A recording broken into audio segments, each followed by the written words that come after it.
Tentu, saya akan melakukan penerjemahan dan pelokalan skrip ini dari bahasa Spanyol ke bahasa Indonesia dengan mengikuti semua panduan yang Anda berikan, termasuk penggantian nama dan lokasi, penekanan pada nilai-nilai keluarga dan karma, serta penggunaan bahasa Indonesia yang baku dan emosional. Aroma kacang almond pahit yang tercium dari cangkir koklat panas itu langsung membuat darahku membeku. Siti telah menyajikannya kepadaku dengan senyum manis yang telah ia sempurnakan selama 30 tahun. Tetapi ada sesuatu di matanya yang memancarkan kekejaman yang belum pernah kulihat sebelumnya. Tanpa ia sadari, saat aku pura-pura mencari gula di lemari, aku menukar cangkirku dengan cangkir Joko, suaminya, yang saat itu sedang ke kamar mandi dan meninggalkan koklatnya utuh di atas meja. 20 menit kemudian, jeritan memilukan yang datang dari dapur membenarkan apa yang telah dicurigai oleh naluri keibuanku. Anak kandungku sendiri telah mencoba membunuhku. Joko kejang-kejang di lantai dapur, busa keluar dari mulutnya dan matanya melebar sepenuhnya. Siti berteriak dengan keputusasaan yang tampak asli, berlutut di samping suaminya yang dinikahinya 5 tahun itu, sementara aku menekan nomor darurat dengan tangan yang bergetar karena syok dan juga adrenalin. Di usia 67 tahun, setelah membesarkan seorang anak angkat sendirian yang datang ke hidupku dalam keadaan trauma dan rapuh, aku tidak pernah berpikir akan menyaksikan anak itu mencoba membunuhku. Dia sekarat, teriak Siti, air mata membasahi pipinya yang berias sempurna. Joko, kumohon, jangan mati, ibu. Lakukan sesuatu. Tapi saat aku melihatnya berpura-pura sedih, sesuatu di pikiran analitisku, pikiran yang sama yang telah menjadikan aku seorang akuntan sukses selama 40 tahun, mulai memproses detail-detail yang tidak sesuai. Mengapa Siti begitu bersikeras agar aku segera meminum koklat itu? Mengapa ia menyiapkan tepat 3 cangkir padahal ia tahu Joko tidak pernah minum koklat panas di sore hari? Dan mengapa, meskipun ia menjerit histeris, tidak ada satupun air mata yang benar-benar nyata di matanya? Para medis tiba dalam 8 menit yang terasa seperti 8 jam. Sementara mereka bekerja keras untuk menstabilkan Joko, salah satu dari mereka bertanya kepadaku apa yang telah ia makan atau minum dalam beberapa jam terakhir. Koklat panas, jawabku secara otomatis. Tetapi kemudian aku mengoreksi diriku. Yah, dia minum koktelat panas. Saya tidak sempat menghabiskan milik saya. Siapa yang menyiapkan koktelat? Aku menatap Siti, yang terisak dramatis sementara para medis mempersiapkan Joko untuk dibawa ke rumah sakit. Anak saya, jawabku. Para medis itu mencatat sesuatu di buku kecilnya dan menatapku dengan ekspresi yang tidak bisa kupahami. Kami akan membawanya ke rumah sakit umum, katanya. Bisakah Anda membawa sisa dari apapun yang dia minum? Siti segera menawarkan diri untuk mengumpulkan cangkir-cangkir itu, tetapi aku menghentikannya dengan ketegasan yang mengejutkanku sendiri. Biar saya saja yang urus, kataku. Di dapur, sementara Siti menemani Joko ke ambulans, aku memeriksa ketiga cangkir itu dengan mata yang benar-benar baru. Cangkirku, yang semula disiapkan untukku, benar-benar kosong. Cangkir Joko, yang baru kusentuh sedikit, memiliki sisa cairan kental di dasarnya.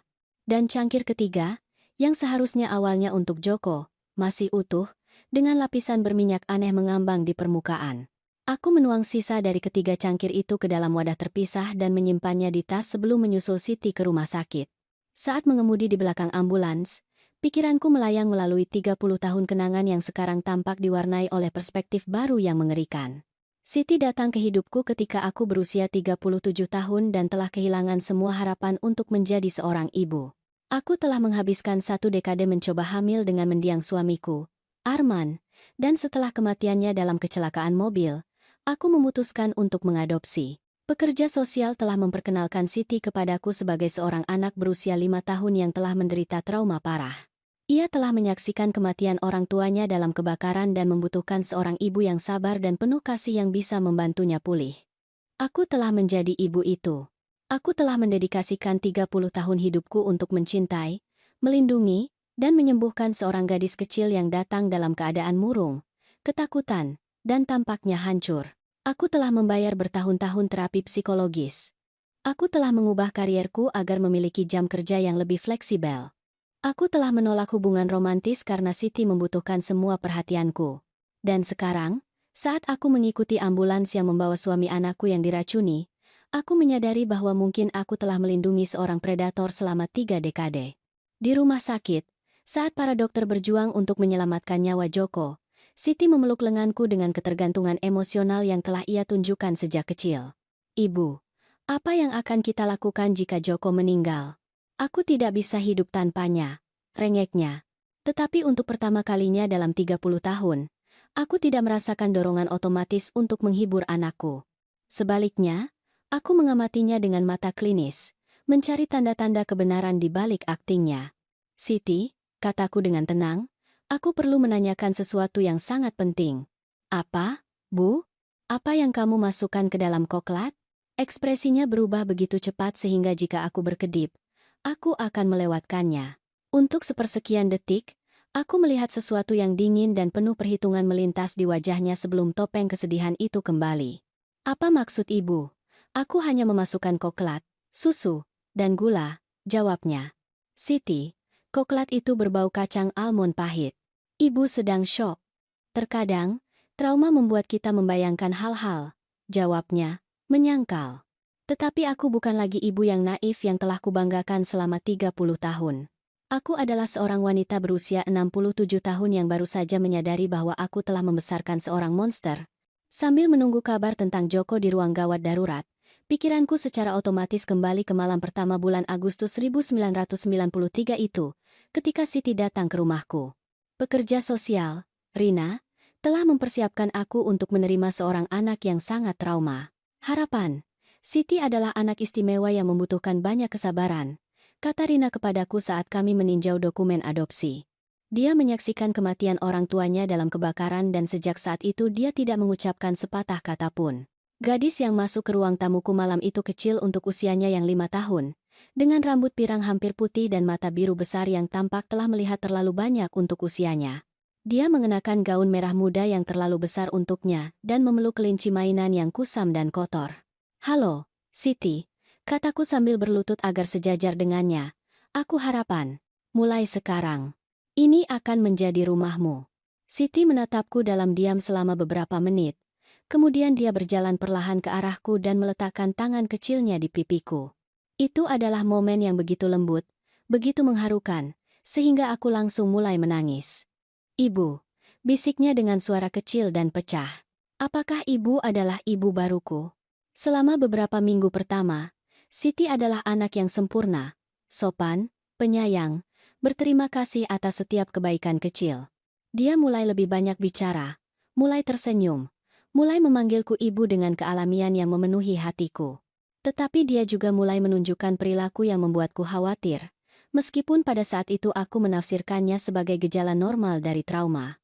Aku menemukan kucingku, Putri, mati di halaman belakang seminggu setelah Siti tiba. Dokter hewan mengatakan ia telah diracuni, kemungkinan besar karena memakan sesuatu yang beracun yang ditinggalkan seseorang di kebun. Siti menangis tanpa henti selama pemakaman yang kami adakan untuk kucing itu. 2 minggu kemudian, ikan-ikan di akuariumku ditemukan mengambang mati. Siti menyarankan bahwa mungkin mereka telah memakan sesuatu yang buruk dan bersikeras agar kami segera membeli ikan baru agar rumah tidak terasa begitu kosong. Sebulan kemudian, tetanggaku menemukan anjingnya diracuni di halaman mereka sendiri. Siti telah bermain dengan anjing itu sore itu, tetapi aku begitu jatuh cinta pada gagasan menjadi seorang ibu, begitu bertekad untuk menyembuhkan anak yang hancur ini sehingga aku merasionalisasi setiap insiden. Hewan keracunan secara tidak sengaja sepanjang waktu. Kebetulan terjadi. Siti hanyalah seorang anak yang trauma yang membutuhkan stabilitas dan kasih sayang. Pertama kali aku curiga ada sesuatu yang benar-benar salah adalah ketika Siti berusia 8 tahun. Ayu, adik perempuanku, datang mengunjungi kami untuk ulang tahun Siti, membawa hadiah dan banyak antusiasme untuk bertemu keponakan barunya. Dia cantik, bisik Ayu kepadaku saat kami mengamati Siti bermain di kebun. Tapi ada sesuatu di matanya yang membuatku merinding. Apa maksudmu?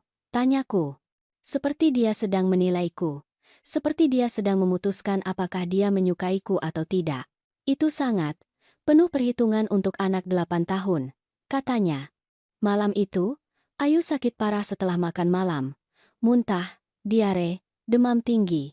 Kami harus membawanya ke rumah sakit, di mana dokter mengatakan itu mungkin keracunan makanan. Aneh sekali, komentar Siti dengan suara polos.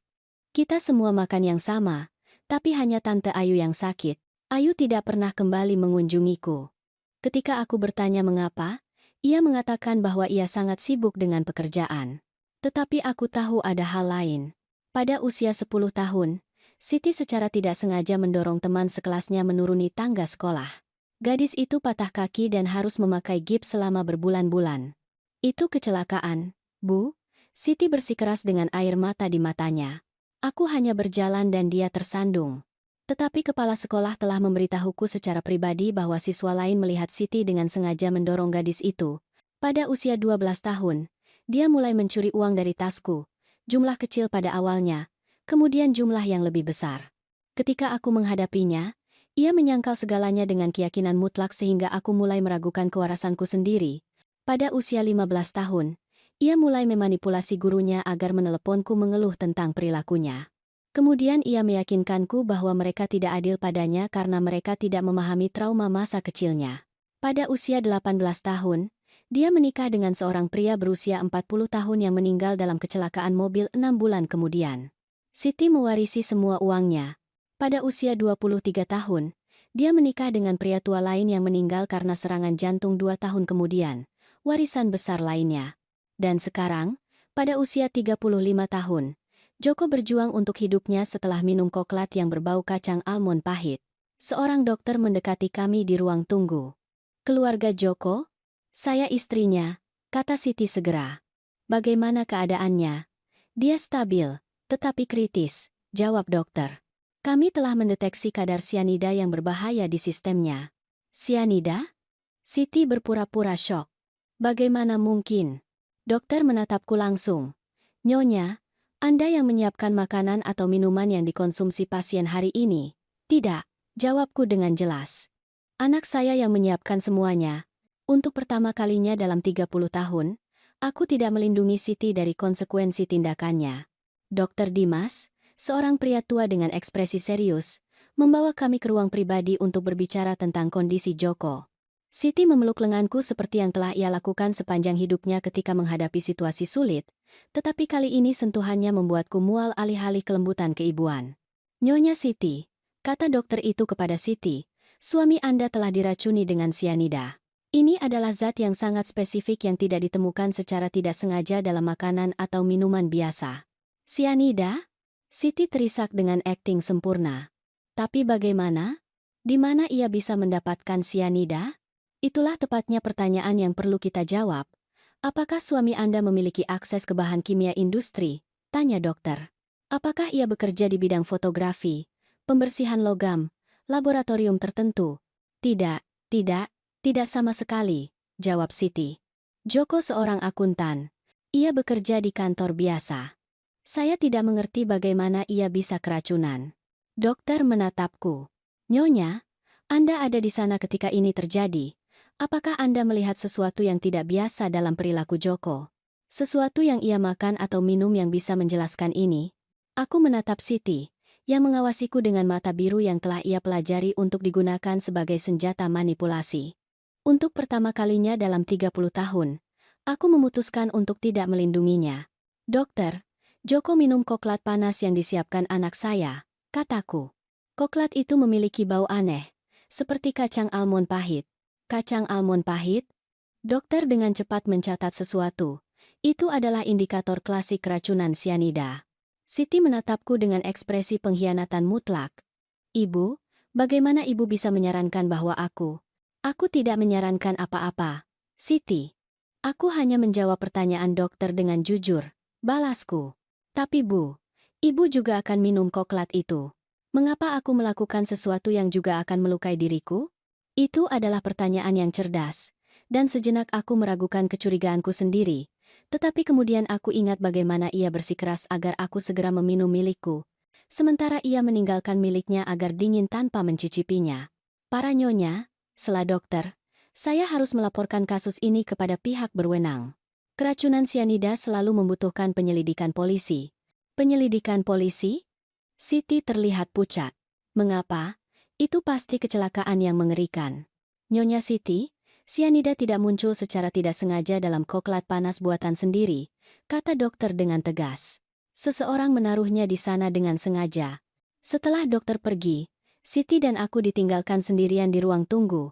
Untuk pertama kalinya dalam hidupku, aku takut pada anakku.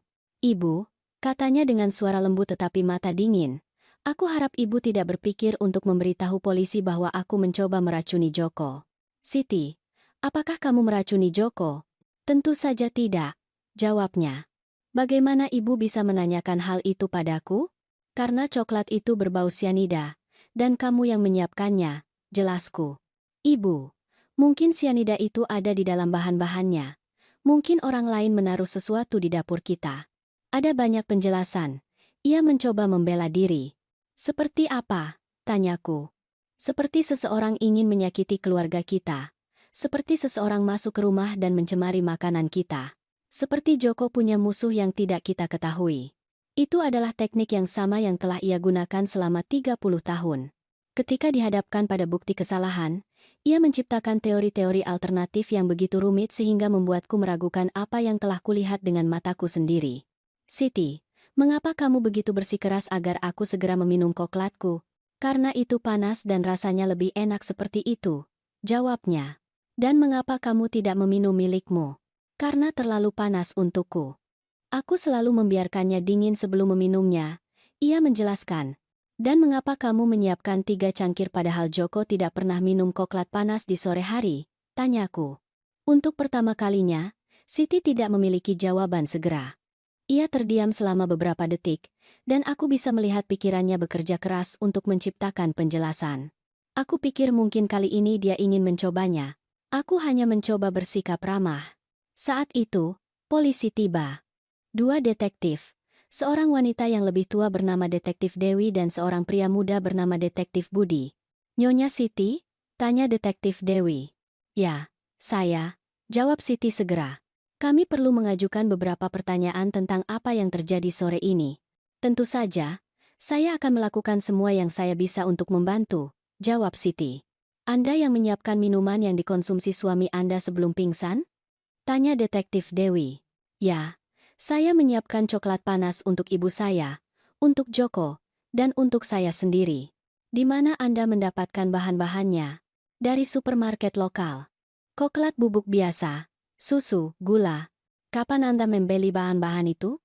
Pak Jini. Apakah orang lain memiliki akses ke bahan-bahan itu antara saat Anda membelinya dan saat Anda menyiapkan koklat? Tidak.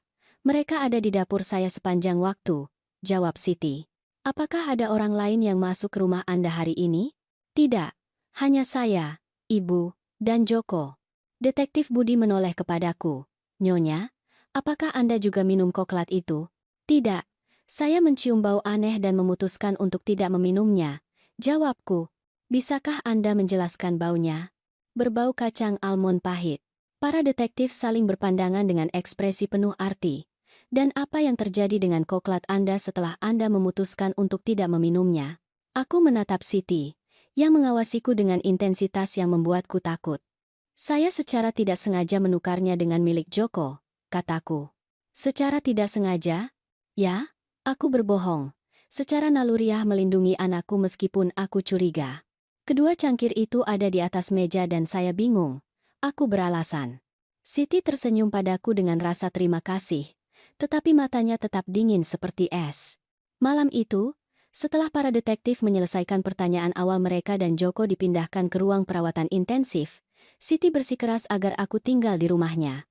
Ibu, aku terlalu takut untuk sendirian, katanya. Bagaimana jika orang yang meracuni Joko kembali? Ini adalah pertama kalinya dalam bertahun-tahun Siti mengundangku untuk tinggal di rumahnya. Biasanya, kunjungan kami singkat dan selalu di tempat umum atau di rumahku. Aku setuju, tetapi bukan karena alasan yang ia pikirkan. Rumah yang ditinggali Siti bersama Joko sangatlah mewah. 3 lantai, kebun yang terawat sempurna, dekorasi mahal yang ia bayar dengan warisan dari 2 suami sebelumnya. Siti menempatkanku di kamar tamu di lantai 2 dan pergi beristirahat di kamar utamanya. Aku menunggu sampai mendengar napasnya yang dalam dan teratur. Kemudian aku memulai penyelidikanku sendiri. Aku mulai dari dapur. Memeriksa setiap bahan yang telah digunakan untuk koklat. Koklat bubuk tampak normal. Susu segar. Gulanya adalah gula biasa. Tetapi di bagian belakang lemari, di balik deretan rempah-rempah yang jarang digunakan, Aku menemukan botol kecil tanpa label berisi bubuk kristal putih. Aku menciumnya dengan hati-hati. Kacang almond pahit, sianida. Aku menyimpan botol itu di tasku dan melanjutkan pencarian. Di laci peralatan dapur, tersembunyi di bawah lap pembersih, aku menemukan jarum suntik kecil jenis yang digunakan penderita diabetes untuk insulin. Di ruang kerja Joko, aku memeriksa dokumen keuangannya. Joko adalah seorang akuntan, jadi ia menyimpan catatan yang cermat tentang segala sesuatu. Apa yang kutemukan membuatku ngeri. Selama 6 bulan terakhir, ia telah menarik sejumlah besar uang dari rekening investasinya. Ribuan rupiah setiap minggu, selalu dalam bentuk tunai. Di komputer pribadinya, aku menemukan dokumen yang membuat darahku membeku. Itu adalah surat yang ditujukan kepada saudaranya di Yogyakarta, bertanggal seminggu sebelumnya. Mario yang terkasih, jika sesuatu terjadi padaku, aku ingin kau tahu bahwa itu bukan kecelakaan. Siti perlahan-lahan meracuniku. Aku telah merasakan gejala aneh selama berbulan-bulan. Mual, kelemahan, kebingungan mental. Awalnya aku pikir itu stres kerja, tetapi aku mulai menyadari bahwa aku selalu merasa lebih buruk setelah makanan yang ia siapkan. Aku berpura-pura makan dan kemudian membuang makanan ketika ia tidak melihatku. Aku juga telah menarik uang dari rekening kami karena aku pikir ia merencanakan sesuatu yang besar. Aku takut untuk menghadapinya secara langsung, karena ia mengancam akan menyakiti ibunya jika aku mencoba meninggalkannya. Siti tidak seperti yang terlihat. Aku telah menemukan hal-hal di rumah ini yang akan membuatmu ngeri. Jika aku tiba-tiba meninggal, tolong selidiki. Jangan biarkan ia lolos lagi. Lolos lagi? Aku naik ke lantai 3, yang telah diubah Siti menjadi ruang kerjanya pribadi dan tempat ia menyimpan dokumen pentingnya. Pintunya terkunci, tetapi aku menemukan kuncinya tersembunyi di atas kusen pintu. Apa yang aku temukan di ruangan itu benar-benar mengubah pemahamanku tentang siapa anakku sebenarnya. Kotak-kotak dokumen yang diatur dengan cermat. Sertifikat kematian dari 2 suami sebelumnya. Dokumen asuransi jiwa di mana ia adalah satu-satunya penerima manfaat. Korespondensi dengan pengacara tentang warisan. Dan yang paling mengganggu, buku harian rinci yang mendokumentasikan dengan tepat bagaimana ia telah membunuh kedua pria itu. 15 Maret 1998. Dosis pertama arsenik dalam kopi pagi Roberto. Gejala, mual ringan, dikaitkan dengan flu perut. 22 Maret 1998. Aku meningkatkan dosis. Roberto muntah setelah sarapan. Aku menyarankan agar ia menemui dokter, tetapi aku mengatakan kepadanya bahwa itu mungkin hanya stres kerja. 30 Maret 1998. Roberto kehilangan berat badan dan energi. Dokter tidak dapat menemukan sesuatu yang spesifik. Aku memberinya vitamin yang dicampur dengan lebih banyak arsenik. 15 April 1998. Roberto meninggal pagi ini. Sertifikat kematian mengatakan penyebab alami terkait dengan gagal ginjal. Warisan, 450 juta rupiah. Buku harian itu berlanjut dengan detail serupa tentang kematian suami keduanya, Fernando, yang meninggal karena serangan jantung setelah berbulan-bulan diracuni dengan digitalis, obat jantung yang dalam dosis tinggi menyebabkan serangan jantung. Tetapi yang paling membuatku ngeri adalah menemukan folder berlabel Ibu Harapan, rencana akhir. Di dalamnya ada salinan surat wasiatku, di mana Siti adalah satu-satunya ahli warisku, dokumen rekening bank dan investasiku. Bagaimana ia mendapatkan informasi itu? Polis asuransi jiwa senilai 2 miliar rupiah yang tidak kuingat pernah kutandatangani. Rencana rinci untuk meracuniku secara bertahap selama beberapa bulan. Dan catatan yang mengatakan, percepat rencana. Ibu mulai curiga. Dosis sianida mematikan dalam koklat. Salahkan Joko jika perlu. Anakku sendiri telah berencana membunuhku selama berbulan-bulan. Tetapi ada lagi. Sebuah kotak berlabel sebelum adopsi berisi dokumen yang benar-benar menghancurkanku. Siti tidak kehilangan orang tuanya dalam kebakaran yang tidak disengaja. Ia telah membunuh mereka ketika ia berusia 5 tahun, menggunakan korek api untuk membakar rumah saat mereka tidur. Para pekerja sosial telah merekayasa kisah trauma agar lebih mudah baginya untuk menemukan keluarga angkat. Selama 30 tahun, aku telah membesarkan dan melindungi seorang pembunuh berantai. Aku mendengar langkah kaki di tangga. Aku dengan cepat menyimpan dokumen paling penting di tasku dan berlari ke kamarku. Tiba tepat waktu untuk berpura-pura tidur ketika Siti membuka pintuku. Ibu? Ibu baik-baik saja? Aku mendengar suara-suara, katanya. Aku hanya ke kamar mandi, sayangku. Kembali tidur. Selamat malam, Bu. Besok kita akan pergi menemui Joko lebih awal. Setelah ia pergi, aku tetap terjaga sepanjang malam, merencanakan dengan tepat bagaimana aku akan memastikan Siti membayar semua kejahatannya. Keesokan harinya, saat Siti mandi, aku menelepon Detektif Dewi dari kebun belakang rumah. Detektif, saya perlu bertemu Anda segera. Saya telah menemukan bukti penting tentang keracunan Joko. Bukti seperti apa? Tanyanya. Racun yang digunakan untuk meracuni Joko. Dokumen yang membuktikan bahwa anak saya pernah membunuh sebelumnya. Dan bukti bahwa ia berencana membunuh saya juga. Ada keheningan panjang. Nyonya Harapan, Anda yakin dengan apa yang Anda katakan kepada saya? Tanya Detektif Dewi. Sangat yakin. Detektif, anak saya adalah pembunuh berantai, jawabku. Bisakah Anda membawa bukti itu ke kantor polisi? Ya. Tapi saya harus melakukannya tanpa sepengetahuannya, kataku. Bisakah Anda mengirimkan mobil patroli agar terlihat seperti kunjungan tindak lanjut rutin? Tentu saja, jawabnya. Mereka tiba dalam 20 menit. Ketika Siti turun untuk sarapan, aku sudah menyembunyikan semua dokumen penting di mobilku. Ibu, bagaimana tidur Ibu? Tanyanya. Baik, mengingat keadaan, jawabku. Aku sudah memikirkan apa yang terjadi kemarin. Aku pikir kita harus menyewa detektif swasta untuk menyelidiki siapa yang meracuni Joko. Mengapa detektif swasta? Polisi sedang menyelidiki, tanyanya. Karena polisi bisa memakan waktu berbulan-bulan. Aku ingin menemukan pelakunya sekarang, kataku. Siti, apakah kamu punya teori tentang siapa yang mungkin melakukan ini? Yah, katanya sambil mengoleskan selai pada rotinya dengan gerakan penuh perhitungan. Joko sangat stres dengan pekerjaannya akhir-akhir ini. Mungkin seseorang dari kantornya yang cemburu dengan kesuksesannya, atau mungkin klien yang tidak puas. Ia berspekulasi. Tepat sekali, kataku. Atau mungkin, dia berhenti dan menatapku dengan ekspresi berpikir. Mungkin seseorang yang tahu tentang uang ibu dan ingin menyakiti ibu menggunakan Joko. Apa maksudmu? Ibu. Semua orang tahu ibu kaya. Rumah ibu, investasi ibu, warisan ibu dari almarhum ayah Arman. Mungkin seseorang berpikir jika sesuatu terjadi pada ibu, Joko dan aku akan mewarisi segalanya, dan kemudian mereka bisa memeras atau menyakiti kami untuk mendapatkan uang itu. Itu adalah cara yang brilian baginya untuk menanam benih penjelasan alternatif, tetapi itu tidak berhasil lagi padaku.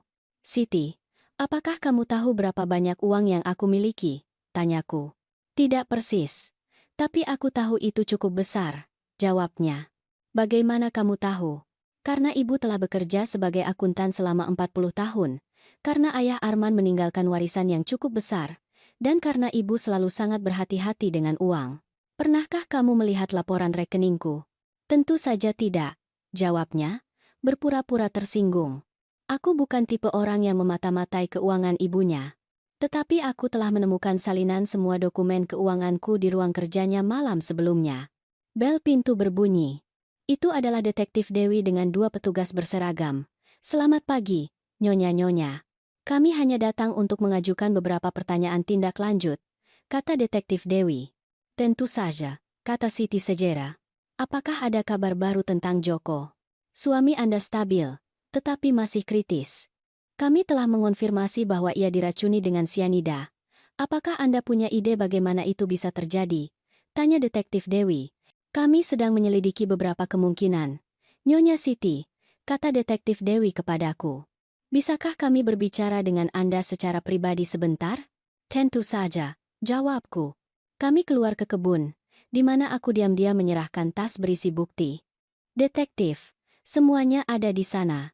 Botol sianida yang saya temukan di dapurnya, buku harian di mana ia mendokumentasikan bagaimana ia membunuh dua suami sebelumnya, dan rencana yang ia miliki untuk membunuh saya. Detektif Dewi dengan cepat memeriksa beberapa dokumen.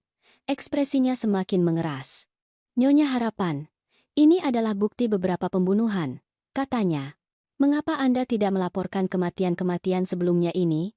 Karena saya tidak tahu bahwa itu adalah pembunuhan sampai tadi malam.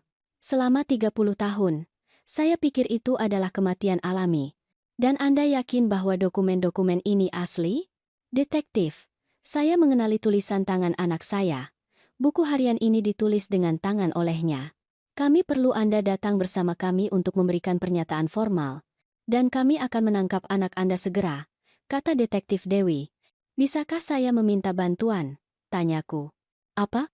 Bisakah Anda menunggu sampai saya pergi? Pintaku. Saya tidak ingin berada di sana ketika mereka menangkapnya. Mengapa? Karena terlepas dari semua yang telah ia lakukan, ia adalah anak saya, dan selama 30 tahun, saya mencintainya dengan segenap hati. Saya tidak ingin kenangan terakhir saya tentang dia adalah saat ia diborgol dan dibawa ke penjara. Detektif Dewi mengangguk dengan pemahaman. Pergilah sekarang, kami akan mengurus sisanya. Aku kembali ke rumah di mana Siti sedang mencuci piring. Bersiul pelan seolah itu adalah hari biasa. Siti, aku akan pulang. Aku butuh beberapa barang dan aku ingin beristirahat di tempat tidurku sendiri, kataku. Ibu yakin? Aku lebih suka ibu tinggal di sini di mana aku bisa menjaga ibu, jawabnya. Aku yakin, kataku. Aku memeluknya untuk terakhir kalinya, merasakan sensasi aneh memeluk orang asing yang memiliki wajah anakku. Aku sayang kamu, Siti, bisikku. Aku juga sayang ibu, jawabnya. Tetapi kami berdua tahu itu bohong. 3 hari kemudian, aku menerima telepon dari rumah sakit. Joko telah sadar dan meminta untuk menemuiku segera. Ketika aku tiba di kamarnya, ia pucat dan lemah, tetapi matanya waspada dan penuh dengan intensitas yang belum pernah kulihat sebelumnya. Harapan, katanya dengan suara serak. Terima kasih sudah datang. Bagaimana perasaanmu? Seperti aku sudah berada di neraka, tetapi hidup. Terima kasih kepadamu, jawabnya. Terima kasih kepadaku? Aku tahu kamu menukar cangkir itu. Siti memberitahuku ketika ia mengira aku tidak sadar. Darahku membeku. Apalagi yang ia katakan? Bahwa ia telah menyiapkan coklat itu khusus untukmu. Bahwa ia telah merencanakan untuk meracunimu selama berbulan-bulan, tetapi kamu telah merusak segalanya dengan menukar cangkir itu, jelas Joko. Joko, sejak kapan kamu tahu Siti mencoba meracunimu? Sekitar 6 bulan yang lalu. Aku mulai merasa sakit setelah makan, tetapi hanya setelah makanan yang ia siapkan. Awalnya aku pikir itu paranoia, kemudian aku mulai berpura-pura makan dan kemudian membuang makanan secara diam-diam, akunya. Mengapa kamu tidak meninggalkannya? Mengapa kamu tidak pergi ke polisi? Joko menunduk karena malu. Karena ia mengancamku denganmu. Dengan saya?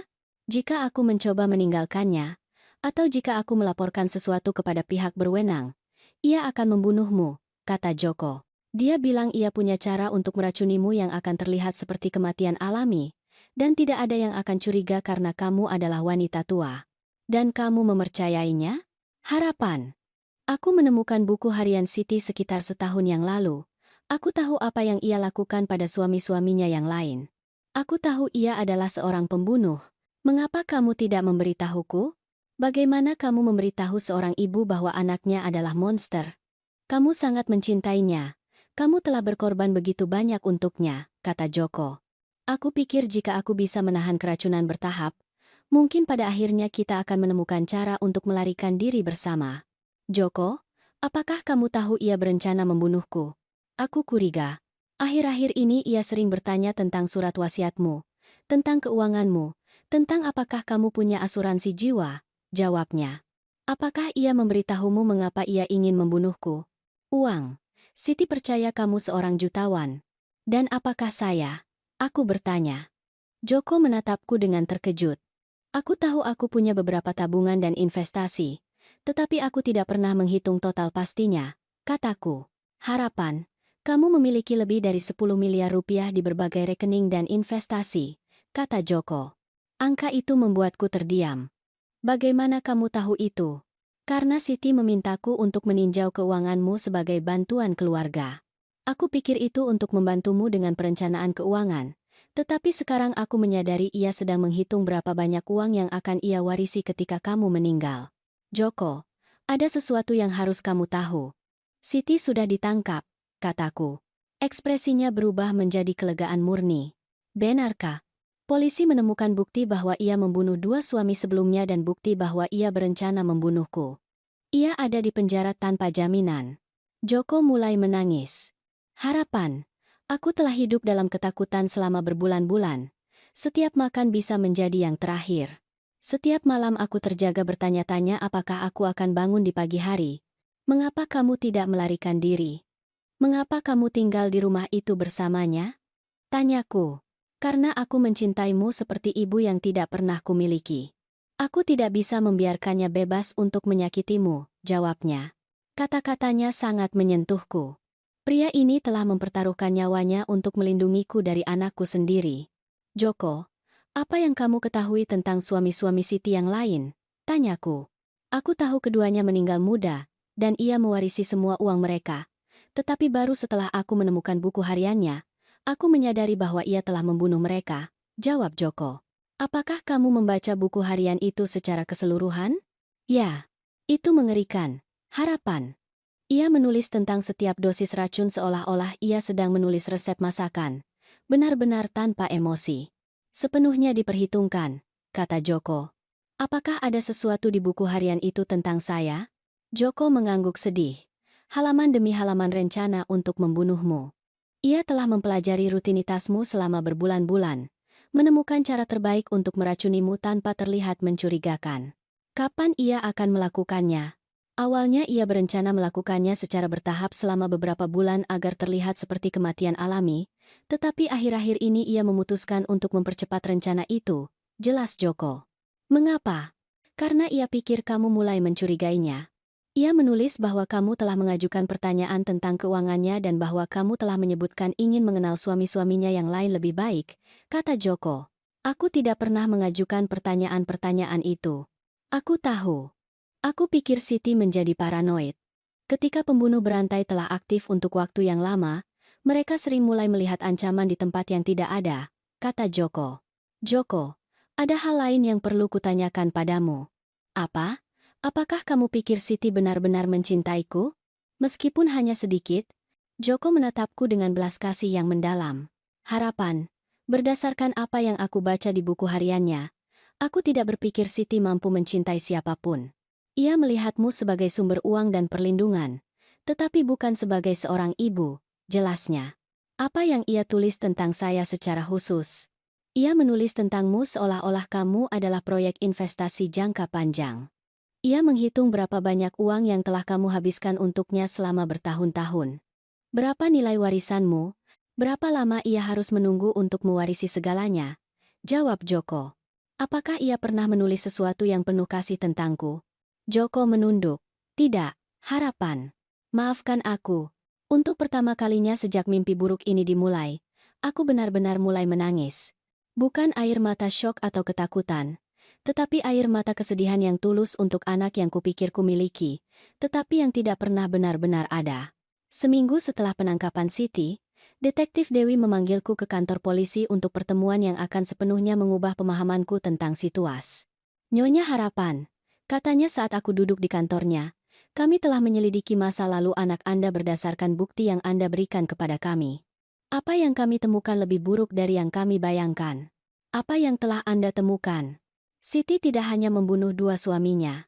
Kami telah mengidentifikasi setidaknya 6 korban lagi selama 30 tahun terakhir, jawab Detektif Dewi. Ruangan itu mulai berputar. 6 lagi? 3 pacar kuliah yang meninggal dalam kecelakaan aneh. Seorang bos yang meninggal karena serangan jantung setelah tidak memberinya promosi yang ia inginkan. Seorang tetangga tua yang meninggal karena sebab alami setelah mengeluh bahwa kucing-kucingnya terlalu berisik. Dan seorang rekan kerja yang meninggal dalam kecelakaan mobil setelah melaporkan bahwa Siti telah mencuri uang dari perusahaan. Bagaimana mungkin tidak ada yang menyadari polanya? Karena Siti sangat cerdas. Ia memisahkan pembunuhan selama bertahun-tahun, menggunakan metode yang berbeda setiap kali, dan selalu memiliki alibi yang kuat. Selain itu, ia sering pindah, jadi tidak pernah ada beberapa kematian di yurisdiksi polisi yang sama. Detektif, apakah ada sesuatu tentang masa kecilnya? Tanyaku. Detektif Dewi membuka file lain. Disitulah situasinya menjadi benar-benar mengganggu. Kami telah menyelidiki kebakaran yang seharusnya membunuh orang tua kandungnya. Dan itu bukan kecelakaan. Dan Siti tidak berusia 5 tahun ketika itu terjadi, jawab Detektif Dewi. Apa maksud Anda? Siti berusia 8 tahun ketika ia membunuh orang tua kandungnya. Pekerja sosial memalsukan usianya agar lebih mudah diangkat dan mengarang kisah trauma untuk menjelaskan perilaku psikopatnya. Jelas Detektif Dewi. Apakah pekerja sosial tahu ia telah membunuh orang tuanya? Setidaknya salah satu dari mereka tahu. Rina, wanita yang mengawasi adopsinya, meninggalkan catatan dalam berkas yang menunjukkan bahwa ia tahu Siti sengaja memulai kebakaran itu, kata Detektif Dewi. Mengapa mereka mengizinkan saya mengadopsinya jika mereka tahu ia berbahaya? Tanyaku. Karena Rina menerima suap sebesar 50 juta rupiah untuk memalsukan dokumen dan mencarikan keluarga untuk Siti, jawab Detektif Dewi. Suap dari siapa? Itulah bagian yang paling mengerikan. Suap itu berasal dari warisan orang tua kandung Siti. Bahkan pada usia 8 tahun, ia cukup pintar untuk menyuap pejabat pemerintah untuk mendapatkan apa yang ia inginkan, jelas Detektif Dewi. Aku terdiam selama beberapa menit, memproses besarnya apa yang baru saja kudengar. Detektif, apakah ini berarti selama 30 tahun saya telah membesarkan seorang pembunuh berantai? Apakah ini berarti saya adalah korban penipuan rumit yang dimulai ketika Siti masih kecil? Anda tidak punya cara untuk mengetahui kebenarannya. Nyonya Harapan, kata Detektif Dewi. Tetapi bagaimana saya tidak menyadarinya? Bagaimana saya bisa begitu buta? Tanyaku, putus asa. Nyonya Harapan, psikopat seperti Siti adalah ahli manipulasi. Mereka mempelajari korban mereka selama bertahun-tahun. Mereka belajar tombol apa yang harus ditekan untuk mendapatkan apa yang mereka inginkan. Anda ingin menjadi seorang ibu lebih dari apapun di dunia. Dan Siti mengeksploitasi keinginan itu, jelas Detektif Dewi. Apakah ada korban lain yang tidak kita ketahui? Kami sedang menyelidiki. Berdasarkan pola perilakunya, kami memperkirakan ia mungkin telah membunuh hingga 20 orang selama hidupnya. 20 orang? Siti mulai membunuh pada usia 8 tahun, dan ia tidak pernah berhenti. Ini adalah salah satu kasus psikopati paling ekstrem yang pernah kami lihat, kata Detektif Dewi. Detektif, apa yang akan terjadi padanya sekarang? Ia akan diadili atas beberapa pembunuhan tingkat pertama. Dengan bukti yang kami miliki, ia kemungkinan besar akan menerima hukuman seumur hidup tanpa kemungkinan pembebasan bersyarat, jawab Detektif Dewi. Apakah Anda ingin melihatnya? Tanya Detektif Dewi.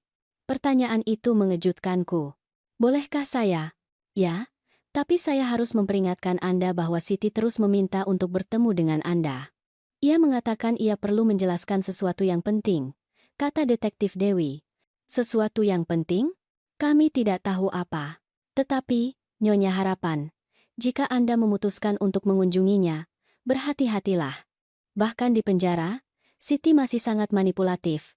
Detektif Dewi memperingatkanku. Apakah Anda pikir saya harus menemuinya? Keputusan itu sepenuhnya milik Anda.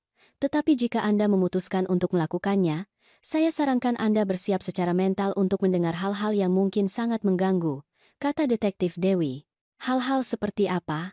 Siti telah berbicara dengan psikolog penjara. Ia telah membuat beberapa pernyataan tentang Anda yang tidak menyenangkan, jawab Detektif Dewi. Pernyataan seperti apa? Ia bilang ia tidak pernah benar-benar mencintai Anda. Ia bilang Anda hanya mengadopsinya untuk merasa lebih baik tentang diri Anda setelah tidak bisa memiliki anak kandung. Ia bilang Anda menggunakannya untuk mengisi kekosongan dalam hidup Anda, kata Detektif Dewi. Dan apakah Anda pikir itu benar? Nyonya Harapan, berdasarkan semua yang saya amati tentang Anda selama penyelidikan ini, saya pikir Anda benar-benar mencintai anak itu dengan segenap hati Anda. Fakta bahwa ia tidak bisa membalas cinta itu bukan salah Anda, kata Detektif Dewi. Detektif, saya ingin menemuinya, kataku. Anda yakin? Ya. Setelah 30 tahun, saya pikir saya pantas mendengar kebenaran dari mulutnya. Penjara kabupaten adalah bangunan abu-abu dan menyedihkan yang berbau disinfektan dan keputusasaan. Ketika aku memasuki ruang kunjungan, Siti sudah duduk di meja logam, mengenakan seragam oranye narapidana. Ia tampak kecil dan rentan, persis seperti anak berusia 5 tahun yang datang ke rumahku 30 tahun yang lalu. Ibu, katanya dengan suara lembut ketika aku duduk di depannya. Terima kasih sudah datang. Terima kasih sudah datang, Siti. Ibu. Ada begitu banyak hal yang perlu kujelaskan. Aku mendengarkan. Pertama, aku ingin ibu tahu bahwa aku sangat menyesali semua yang terjadi. Aku tidak pernah ingin menyakiti Joko, dan aku pasti tidak pernah ingin menyakiti ibu. Itu adalah suara manis dan manipulatif yang sama yang telah ia gunakan selama 30 tahun. Tetapi sekarang aku tahu persis apa itu. Siti, polisi memberitahuku bahwa kamu telah membunuh setidaknya 8 orang, kataku. Ibu, itu tidak benar. Beberapa dari kematian itu adalah kecelakaan. Dan yang lain adalah, ya, mereka adalah orang jahat yang pantas mendapatkannya. Jawabnya, mencoba merasionalisasi. Orang jahat seperti suamimu? Roberto memukulku. Bu, aku tidak pernah memberitahu ibu karena aku tidak ingin membuat ibu khawatir, tetapi ia memukulku setiap malam. Apa yang kulakukan adalah membela diri. Ia mengklaim. Dan Fernando?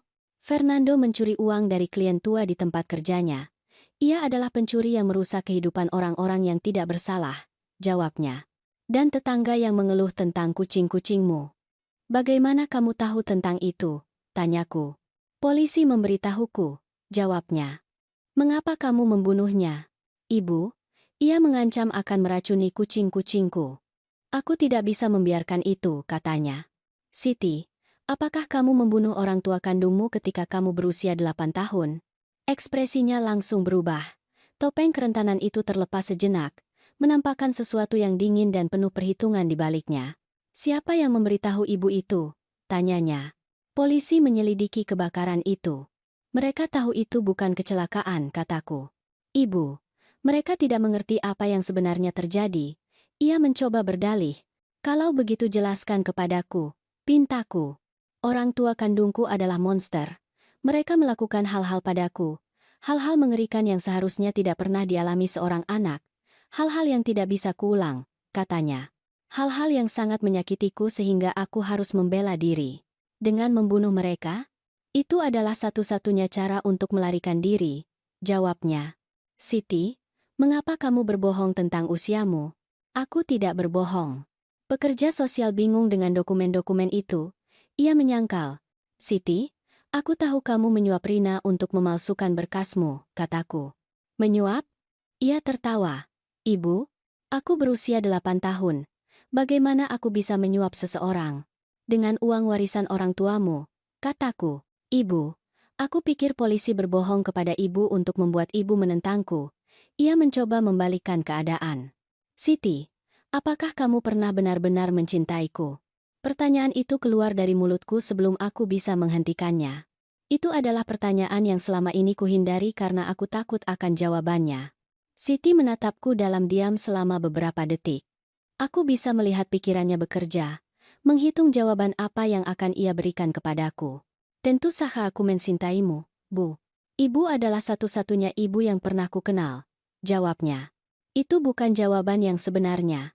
Apa maksudmu? Aku bertanya apakah kamu mencintaiku, bukan apakah kamu menganggapku sebagai ibumu, kataku. Ibu, mengapa ibu menanyakan itu padaku? Karena aku menemukan buku harianmu. Aku membaca apa yang kamu tulis tentang aku. Aku tahu kamu melihatku sebagai sumber uang, bukan sebagai seorang ibu, jelasku. Topeng itu terlepas sepenuhnya. Ekspresi di wajah Siti berubah menjadi sesuatu yang belum pernah kulihat sebelumnya. Kekejaman murni dan penghinaan mutlak. Ibu ingin tahu kebenarannya? Tanyanya dengan suara dingin. Ya, tidak. Aku tidak pernah mencintaimu. Tidak untuk satu detik pun selama 30 tahun, katanya. Kata-katanya memukulku seperti tamparan fisik. Mengapa? Karena ibu menyedihkan. Ibu adalah wanita putus asa yang begitu haus menjadi seorang ibu sehingga ibu mengadopsi seorang anak tanpa melakukan penyelidikan nyata tentang masa lalunya. Ibu mempercayai pekerja sosial. Ibu mempercayai karena ibu ingin mempercayai. Karena lebih mudah untuk mempercayai kebohongan yang indah daripada menyelidiki kebenaran yang buruk. Siti, tahukah kamu betapa mudahnya memanipulasi ibu? Tanyaku. Sejak hari pertama aku datang ke rumah ibu, aku tahu persis tipe wanita seperti apa ibu. Kesepian, membutuhkan, putus asa akan cinta. Yang harus kulakukan hanyalah berakting seperti anak yang rusak yang membutuhkan penyembuhan, dan ibu memberiku semua yang aku inginkan. Perlindungan, uang, alibi yang sempurna. Siapa yang akan curiga bahwa seorang wanita yang diangkat oleh akuntan terhormat adalah seorang pembunuh? Jadi, kamu tidak pernah merasakan apa-apa untukku? Aku merasakan rasa terima kasih atas kegunaan ibu. Aku merasakan kepuasan betapa mudahnya mengendalikan ibu. Tapi cinta? Tidak, Bu. Psikopat tidak mencintai. Jadi, kamu mengakui bahwa kamu psikopat? Aku mengakui bahwa aku superior. Aku mengakui bahwa aku lebih cerdas daripada orang normal seperti ibu, katanya. Superior karena membunuh orang yang tidak bersalah? Superior karena melakukan apa yang diperlukan untuk mendapatkan apa yang aku inginkan. Dan apa yang kamu inginkan dariku? Uang ibu, tentu saja. Tapi aku juga ingin melihat berapa lama aku bisa mempertahankan penipuan ini. Itu menjadi permainan yang menarik. Eksperimen psikologis. Berapa lama aku bisa membuat seorang wanita cerdas percaya bahwa aku adalah anak perempuannya yang penuh kasih sementara aku berencana membunuhnya?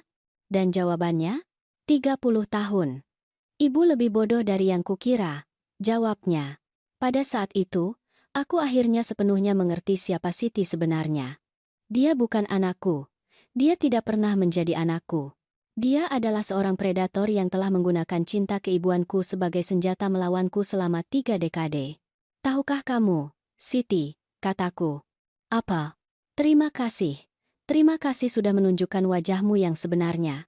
Selama 30 tahun aku menyalahkan diriku sendiri karena tidak menjadi ibu yang cukup baik untukmu. Sekarang aku tahu bahwa masalahnya tidak pernah ada padaku. Masalahnya masih ada pada ibu, Bu. Jawabnya dengan dingin. Masalahnya ibu lemah. Tidak, Siti. Masalahnya adalah kamu. Kamu adalah monster yang memangsa kebaikan orang lain, kataku. Aku berdiri untuk pergi. Ibu, tunggu. Panggil Siti. Apa? Aku masih membutuhkan ibu. Untuk apa? Untuk bersaksi di persidanganku. Untuk memberitahu hakim bahwa aku memiliki masa kecil yang sulit. Bahwa aku pantas mendapat belas kasihan, katanya. Tidak, jawabku. Tidak, aku akan bersaksi di persidanganmu, Siti. Tetapi aku akan bersaksi tentang siapa kamu sebenarnya, kataku. Wajahnya berubah karena amarah murni. Jika ibu melakukan itu, ibu akan menyesal, ancamnya. Apakah kamu mengancamku? Aku berjanji bahwa aku akan menemukan cara untuk menyakiti ibu, bahkan dari penjara, katanya. Siti, selama 30 tahun aku takut mengecewakanmu. Sekarang kamu yang seharusnya takut padaku, balasku. Aku keluar dari penjara dengan perasaan seolah-olah beban 30 tahun telah terangkat dari pundakku. 3 bulan kemudian, persidangan Siti dimulai di pengadilan negeri. Seperti yang telah kujanjikan, aku bersaksi melawannya, menceritakan dengan tepat apa yang telah kutemukan tentang kejahatannya dan sifatnya yang sebenarnya. Jaksa memiliki bukti yang luar biasa, buku harian rinci Siti, sianida yang ditemukan di rumahnya, kesaksian dari Joko, dan bukti forensik pembunuhan 2 suaminya. Siti telah menyewa pengacara pembela terbaik, dibayar dengan uang yang ia curi dari warisan korbannya. Strategi pembelaannya dapat diprediksi, mengklaim kegilaan sementara yang disebabkan oleh trauma masa kecil. Klien saya, argumen pengacaranya selama pernyataan pembukaan, adalah korban penyalahgunaan parah yang menyebabkan keadaan mentalnya berubah. Tindakan yang ia lakukan adalah hasil dari trauma psikologis, bukan kebencian yang diperhitungkan. Tetapi buku harian Siti menceritakan kisah yang berbeda. Halaman demi halaman perencanaan yang cermat, perhitungan keuangan yang tepat, dan dokumentasi rinci dari setiap pembunuhan. Tidak ada bukti kegilaan, hanya bukti pikiran yang dingin dan penuh perhitungan. Momen penting datang ketika Joko bersaksi. Masih lemah dari keracunan, ia menceritakan bagaimana Siti mengancam akan membunuhku jika ia mencoba melarikan diri atau mencari bantuan. Terdakwa secara khusus mengatakan kepada saya, kesaksian Joko, bahwa ia telah menyempurnakan metode pembunuhan yang tidak dapat dideteksi oleh otopsi rutin. Ia mengatakan kepada saya bahwa ia pernah membunuh sebelumnya dan bahwa ia akan membunuh lagi jika saya tidak bekerja sama dengan rencananya. Dan apakah Anda mempercayainya? Tanya jaksa. Sepenuhnya. Siti menunjukkan kepada saya foto-foto korban sebelumnya dan menjelaskan kepada saya persis bagaimana ia membunuh masing-masing, jawab Joko. Apakah ia menyimpan foto-foto korbannya? Ya, sebagai piala, jawab Joko. Jaksa mengajukan foto-foto yang telah ditemukan polisi di ruang kerja Siti. Foto-foto 2 suaminya yang meninggal, tetangga tua, korban-korban sebelumnya, semuanya diatur dengan hati-hati dalam album dengan tanggal dan catatan tulisan tangan. Ketika giliranku untuk bersaksi tiba, Aku telah memutuskan untuk menceritakan seluruh kebenaran. Tidak peduli betapa menyakitkannya itu. Nyonya Harapan, tanya jaksa kepadaku, apa hubungan Anda dengan terdakwa? Selama 30 tahun saya pikir saya adalah ibu angkatnya. Sekarang saya tahu saya adalah korbannya. Jawabku. Bisakah Anda menjelaskan pernyataan itu? Siti memanipulasi saya sejak hari pertama ia datang ke rumah saya. Ia mempelajari saya, mempelajari kelemahan saya, dan menghabiskan 3 dekade mengeksploitasi cinta keibuan saya untuk mendapatkan uang, perlindungan, dan perlindungan untuk kegiatan kriminalnya. Apakah Anda curiga ia berbahaya? Ada insiden selama bertahun-tahun yang seharusnya memperingatkan saya, tetapi saya begitu bertekad untuk menjadi ibu yang baik sehingga saya merasionalisasi segalanya. Jawabku. Insiden seperti apa? Hewan mati? Orang lain sakit setelah berinteraksi dengannya? Perilaku manipulatif? Tetapi saya selalu menemukan penjelasan karena saya tidak bisa menerima bahwa saya telah mengadopsi seorang predator, kataku. Apakah Siti pernah menyatakan penyesalan atas tindakannya? Tidak pernah. Ketika saya menghadapinya tentang kejahatannya, ia mengatakan kepada saya bahwa para korban pantas mendapatkannya dan bahwa ia lebih unggul dari orang normal. Jawabku. Apakah Anda pikir Siti mampu direhabilitasi? Tidak. Siti adalah seorang predator yang melihat orang lain sebagai objek yang ada untuk keuntungannya. Tidak ada bukti bahwa ia memiliki kapasitas untuk empati atau penyesalan yang tulus, kataku. Pengacara pembela mencoba mendiskreditkan kesaksianku selama pemeriksaan silang. Nyonya Harapan, bukankah benar Anda membenci klien saya karena Anda menemukan bahwa ia tidak mencintai Anda seperti yang Anda harapkan? Tanyanya. Saya tidak membenci. Saya ngeri karena telah melindungi seorang pembunuh berantai selama 30 tahun, jawabku. Bukankah benar Anda mengadopsi klien saya untuk mengisi kekosongan dalam hidup Anda sendiri? Saya mengadopsi Siti karena saya ingin menjadi seorang ibu. Itu tidak membenarkan ia menggunakan saya untuk memfasilitasi banyak pembunuhan, kataku. Mungkinkah Anda salah menafsirkan tindakan klien saya karena rasa sakit emosional Anda sendiri? Penasihat hukum. Saya menemukan buku harian yang ditulis dengan tangan oleh klien Anda yang mendokumentasikan dengan tepat bagaimana ia membunuh 8 orang.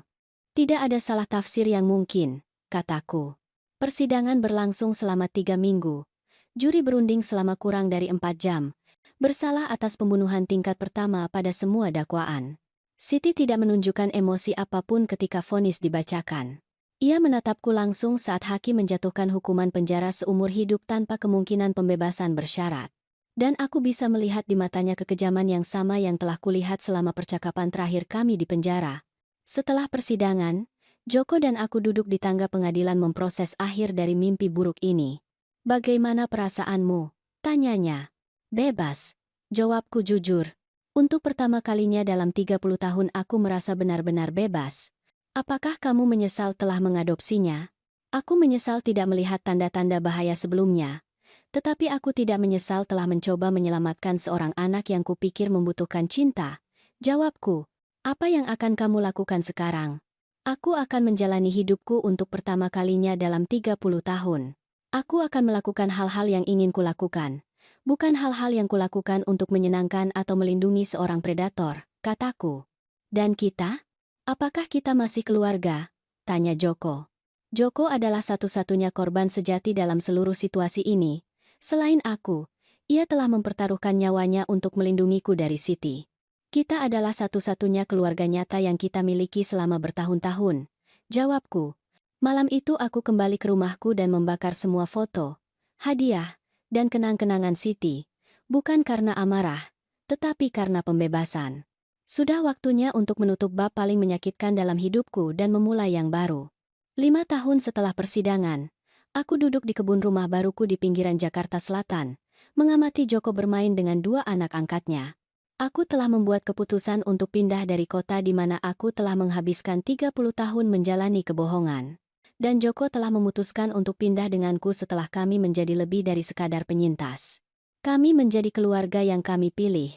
Rumah di Jakarta Selatan itu benar-benar kebalikan dari kehidupan yang kumiliki dengan Siti. Terbuka, penuh cahaya, jujur. Joko telah mengadopsi 2 bersaudara, Budi yang berusia 7 tahun dan Ayu yang berusia 5 tahun, yang ibunya meninggal dalam kecelakaan dan tidak memiliki keluarga besar.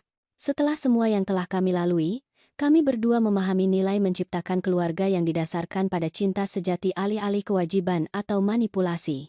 Nenek harapan, bisakah nenek menceritakan sebuah dongeng kepada kami?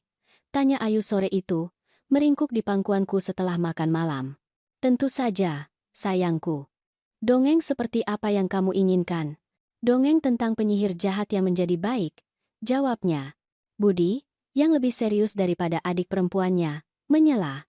Ayu, penyihir jahat tidak menjadi baik. Itu sebabnya mereka jahat. Itu adalah perbedaan yang telah kupelajari dengan menyakitkan selama beberapa tahun terakhir. Beberapa orang pada dasarnya merusak dan tidak ada jumlah cinta atau kesabaran yang dapat mengubah itu. Budi benar, kataku kepada Ayu dengan lembut. Tapi nenek bisa menceritakan dongeng tentang seorang wanita yang belajar melindungi dirinya dari penyihir jahat. Saat aku menceritakan versi ceritaku sendiri yang sangat disunting, aku memikirkan bagaimana hidupku telah berubah sejak persidangan Siti. Pertama, aku telah menjual semua yang menghubungkanku dengan kehidupan lamaku. Rumah tempat aku membesarkan Siti, perabotan yang kubeli dengan tujuan menciptakan rumah keluarga, bahkan bisnis akuntansiku yang telah kubangun selama beberapa dekade. Aku telah memulai sepenuhnya dari awal pada usia 67 tahun. Kedua, aku telah mendirikan yayasan yang membantu mengidentifikasi dan mendukung korban manipulasi keluarga. Aku bekerja dengan psikolog dan pekerja sosial untuk melatih keluarga angkat tentang tanda-tanda peringatan gangguan kepribadian pada anak-anak. Tujuanku adalah untuk memastikan bahwa tidak ada orang lain yang menghabiskan 30 tahun tanpa menyadari bahwa mereka sedang membesarkan seorang predator. Ketiga, aku telah belajar untuk mempercayai naluriku.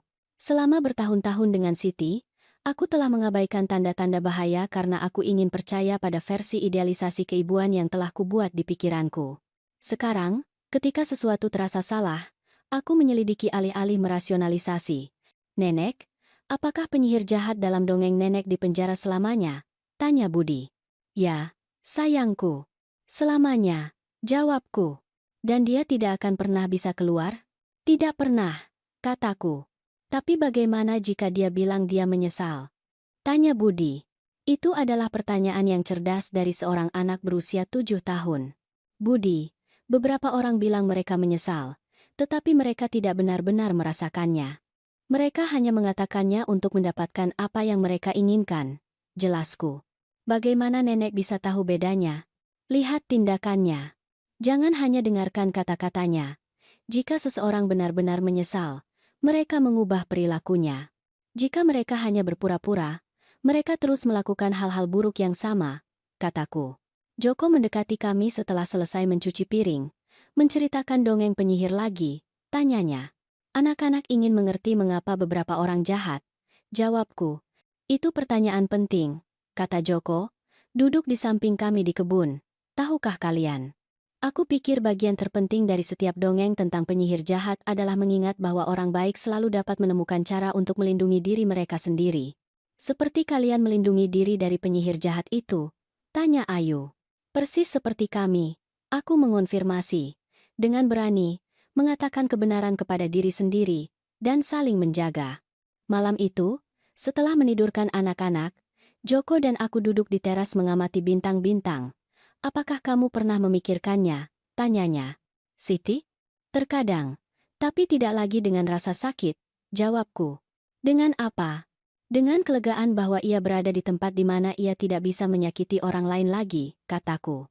Apakah kamu pikir ia akan benar-benar menyesali apa yang ia lakukan? Tidak. Psikolog yang mengevaluasinya mengatakan ia tidak mampu menyesal yang tulus. Baginya, korbannya bukanlah orang nyata. Mereka adalah hambatan atau alat, jelasku. Apakah kamu menyesal telah mengadopsi? Itu adalah pertanyaan yang Joko telah tanyakan padaku beberapa kali selama bertahun-tahun. Selalu dengan kelembutan, tetapi dengan rasa ingin tahu yang tulus. Aku menyesal telah mengadopsi tanpa menyelidiki cukup, tetapi aku tidak menyesal telah ingin menjadi seorang ibu, dan aku jelas tidak menyesal telah mengadopsi Budi dan Ayu bersamamu, kataku. Apa bedanya?